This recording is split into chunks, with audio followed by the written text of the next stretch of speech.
Hello, so I come across this video and I got so carried away with the beauty and the comfort the dress seems to give. It's a two-in-one dress which can be worn as a kaftan dress or tighten at the waist to give the smart look you can see. So guys, if you are interested, let's get going. Okay guys, so here's the beautiful Ankara fabric we are going to be using. Okay, so I've folded it, I've cut the front and I cut it on fold in 16 inches. So at the fold, I'm just going to fold in 2 inches. And why am I doing this is because of the slit at the front. This is the lower part we are cutting. The front part is going to have a slit at the front, and so that's why I folded the 2 inches in. So after folding, what I have left is 14 inches. I arrived at that by dividing the hip measurement into 4.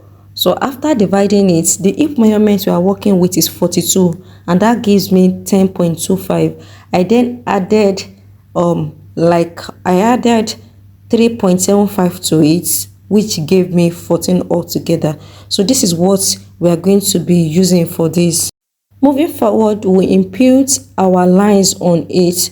Of course, the upper part, the hem of the will serve as the waist, and then I'm going to impute the hip lines. Okay, the upper hip and then the lower hip, as we do have it 6 inches for the upper hip and 9 inches for the lower hip.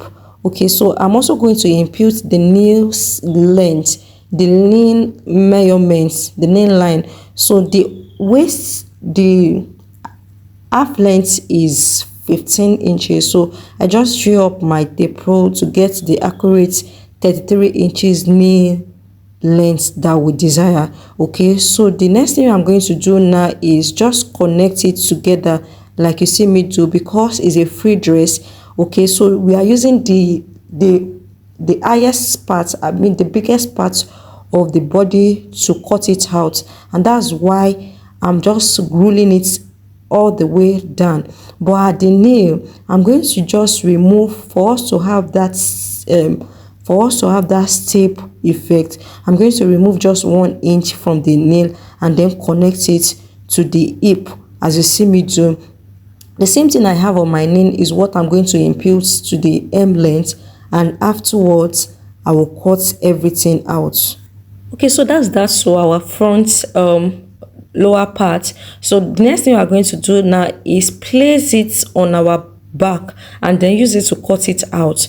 Just the same measurement we have at the front. The only difference is the 2 extra inches at the front will not be included to the back. Okay, so I'm just going to place the front on it and then cut it out.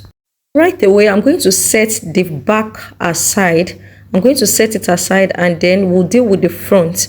Okay, so the front is what we have here. So what I'm going to do first is open the fold, the 2 inches fold we had at the front, and then open the whole fabric as you see me do. And afterwards, I'm going to divide the whole thing. What I'm going to do is find the whole length I have at the hip, and then divide the hip measurements by 3, because the slit is by the side, not at the center. So the slit area will be the 3/4 of the fold. Okay, so that's why I just folded it like that, and then I just want to be sure that everything aligns, and then I'm going to cut it out for better clarity. Okay, so like what we have there is a 3/4 of the whole circumference, you understand. So right away, I'm just going to divide it, and then that is how we have our front. Okay, I'm just going to fling it open and then set it for you to see the way it will come out. So we have the wider side and then the shorter side. Okay, so let's proceed to the upper part of our dress. Okay, so I'm going to be cutting on the lining. Now I have the lining on fold on 16 inches. I'm going to be cutting the front and the back together. So the first thing I'm going to do is mark the shoulder slant by 1/2 inch at this side, and then I'll measure out the opening, the arm opening, which is 10 inches, and from there I'm just going to measure the hip measurement. Like I said, that we are using the biggest part of the body for all the circumference, so I marked that 10.25 out and then added like 3 inches to it, like 3 inches thereabout to it for ease and for sewing allowance, and then I connect it down and then make a curve for the armhole. Do you understand? So right away I'm just going to cut it out, everything. I'm going to cut everything out, and then we'll proceed from there to the neck. Okay, so for the neck width is 3 inches. I'm just going to mark out the 3 inches and first make my shoulder slope first. Okay, so I'm going to connect that to the mark at the shoulder and then cut it out as you see me do. After this, we'll proceed to the neck circumference. So for the back, the circumference we'll be using for the back is 3 by 1 inch.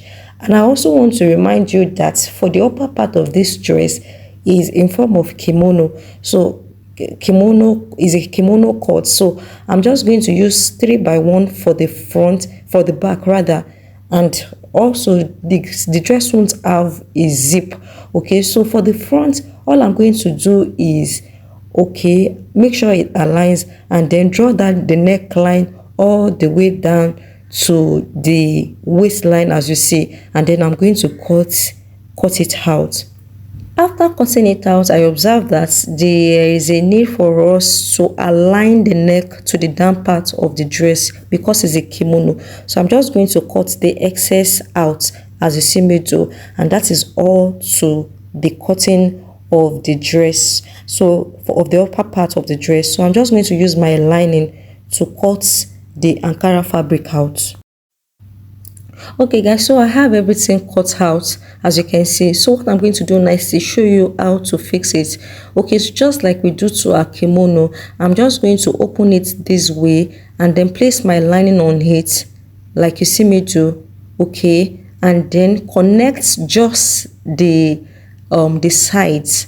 I'm not going to connect the shoulder so that we'll do like it's turning method I'm using to sew it. I've joined it and that is how it is. You can see that you are not seeing any joining at the neck side, the shoulder side, right?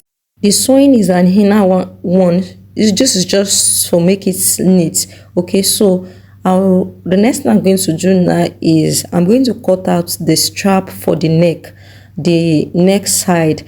Do you understand? So all I will do first is measure it around what I have there, and then I'm going to use it to cut out this strap. Okay, so that is that to the upper part of it. I've gone ahead to join my lining to the down part of the dress, and this is how it came out, right? So I've fixed the lining to the front and also to the back, and also to the two sides of the back. Here is my strap also. I've gone ahead to put my iron my stay to it, and then fold the one side in. So I'm just going to find the center point of the dress at the neck, and then find the center of the strap also and make a connect. Okay, so this is basically what I'm just going to do. I'm going to go to my sewing machine now and fix it and come back to show you how it came out. Guys, after fixing it, this is how it came out. You see how neat it is. So what I'm going to do is place it on each other like you see me do, and then I'm going to sew it up like you see me do. Okay, so I'm placing the right side on the left. Okay, just like you tie a wrapper to the left, right, to the left. Okay, so that's the way it's been placed, and afterwards I'm going to join my down part, and for the down part of the front I just stitch it like 2 inches downward. Okay, this is deliberate. Okay, so I've gone ahead to fix it. You see the 2 inches downward that I sew it. I've not formed the slit yet, and this is because we are still going to make a like sew where the rope will be. So I've gone ahead to cut out 2 inches and then iron this. I'm just going to place it on the waist side like this. This is a casing for the rope. I'm going to place it on it like this and then make a sewing round to the front. Okay, in doing this, one of the major reasons why we didn't close up the slit is because of this, so that it will be easy to sew rather. So I'm just going to sew it all the way around, and then because of the opening, it will be easy for me to sew it, you get, to place it on the machine to sew. So I'm just going to sew it around and come back to show you how it came out. This is how it neatly came out after sewing it, and the side at the center is not closed up. Okay, so what I'm going to do next is I've gone ahead to sew my strap also. I'm just going to put my pin, insert my pin like this, to in order for it to be easy for us to insert it to the casing, to the strap casing we made on the dress. So I'm just going to insert it all the way around. Okay guys, so if you are here to subscribe to this channel, take this moment and subscribe. If you got value watching this video, like this video, share it with your friends, make comments, and also if turn on your notification bell so that you get notified anytime I upload new video. Okay, so we are still on the insertion of the strap into the casing. Okay, so it takes a bit of time. So after inserting it, guys, this is how it came out. Okay, I'm just going to try and fold and tie it so that you will see the way it is. You see how it's coming out, right? Okay, so afterwards I've gone ahead also to join the slit area. You know, we just did it like 2 inches before inserting, before sewing our casing on it. I've also gone ahead to fix the sleeve. I made a turn up on it, and this is how it came out. Beautiful, right? Liking the outcome and the ease that the dress seems to give, just like I said in the beginning. So this is the replicate of the video you saw in the beginning of the video, guys. On the mannequin, this is how it came out. Beautiful, right? Yeah, so this is the end. We have gradually come to the end of this video. This is the down part. You see the slit area, and then the upper part, the slit is not as open as the video do, but then it's beautiful. So leave it as a free kaftan. All you have to do is just to lose the rope. Guys, we have come to the end of this tutorial. Thank you for staying true. Bye.